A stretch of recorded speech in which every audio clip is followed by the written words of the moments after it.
Sungai Efrat di Suriah, saksi bisu dari tragedi paling memilukan dalam sejarah umat Islam.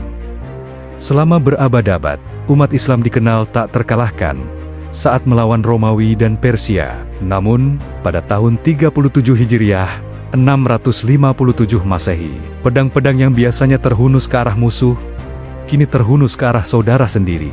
Ini adalah kisah tentang Perang Siffin, sebuah konflik berdarah antara Khalifah Ali bin Abi Thalib dan Gubernur Syam, Muawiyah bin Abu Sufyan. Bukan sekadar perang perebutan kekuasaan.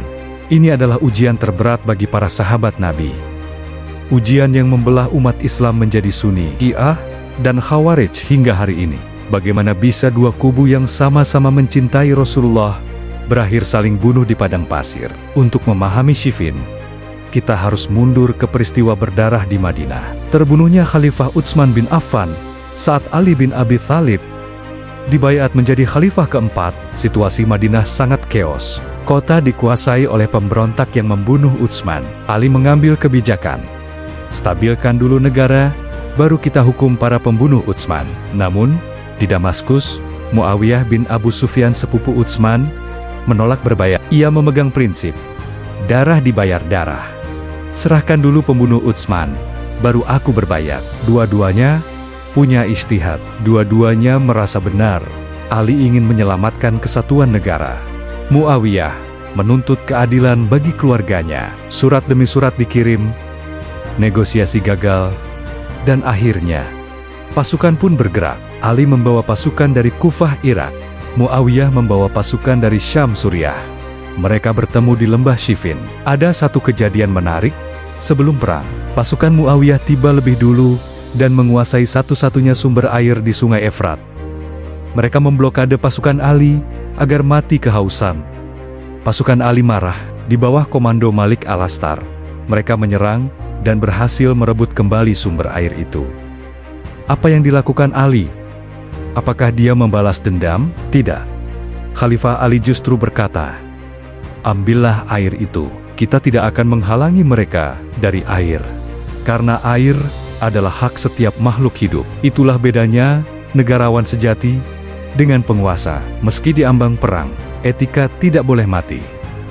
Bulan Safar tahun 37 Hijriah, negosiasi buntu, perang total tak terhindarkan. Awalnya, perang dilakukan lewat duel satu lawan satu untuk meminimalisir korban.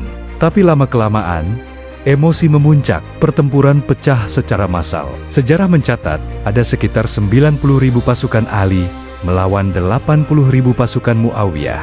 Korban berjatuhan dari kedua belah pihak. Sahabat membunuh sahabat, tetangga membunuh tetangga. Puncaknya terjadi pada malam yang disebut Lailatul Harir, malam jeritan. Pertempuran berlangsung semalaman suntuk tanpa henti.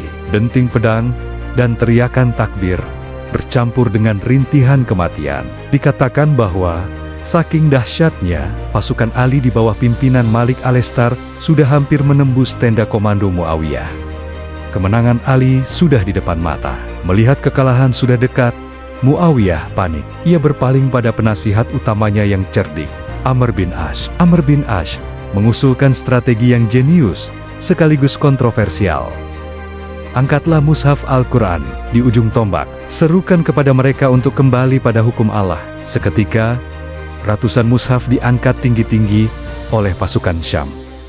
Mereka berteriak, "La hukma illa lillah," tidak ada hukum selain hukum Allah. Pasukan Ali tertegun. Mayoritas mereka adalah penghafal Al-Quran. Mereka tidak sanggup menyerang musuh yang berlindung di balik kitab suci. Ali bin Abi Thalib sadar ini adalah trik militer. Ia berteriak, "Lanjut, itu hanya tipu daya." Mereka menggunakan Al-Quran sebagai tameng. Tapi pasukan Ali membangkang. Mereka mengancam Ali, "Wahai Ali, apakah engkau menolak ajakan kepada kitabullah? Hentikan perang, atau kami akan membunuhmu seperti kami membunuh Utsman." Dengan hati hancur, Ali terpaksa memerintahkan Malik Al-Astar untuk mundur. Kemenangan yang sudah di depan mata hilang seketika. Perang berhenti. Dilakukanlah tahkim atau arbitrase. Pihak Ali diwakili Abu Musa Al-Asy'ari yang jujur dan polos.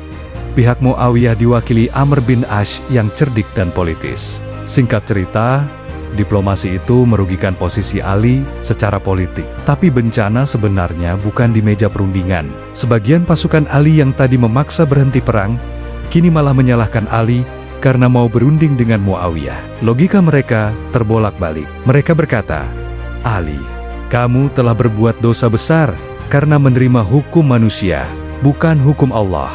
Mereka keluar dari barisan Ali. Mereka mengkafirkan Ali, mengkafirkan Muawiyah, dan menghalalkan darah siapa saja yang tidak sepaham dengan mereka. Inilah cikal bakal Khawarij, kelompok ekstremis pertama dalam sejarah Islam yang kelak akan membunuh Khalifah Ali saat sholat subuh.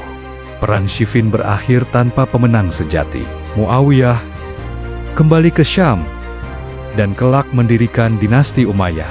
Ali kembali ke Kufah dengan hati yang terluka dan pasukan yang terpecah. Total korban diperkirakan mencapai 70.000 jiwa. 70.000 muslim terbaik gugur di tangan saudaranya sendiri. Pelajaran dari Siffin sangat mahal. Ketika fanatisme mendahului akal sehat, dan ketika politik memanunggangi agama, yang tersisa hanyalah penyesalan. Sejarah ini bukan untuk menghakimi siapa yang salah atau benar, karena mereka semua adalah sahabat yang berijtihad. Sejarah ini ada agar kita, umat hari ini, tidak mengulangi kesalahan yang sama, mudah diadu domba, dan sulit bersatu.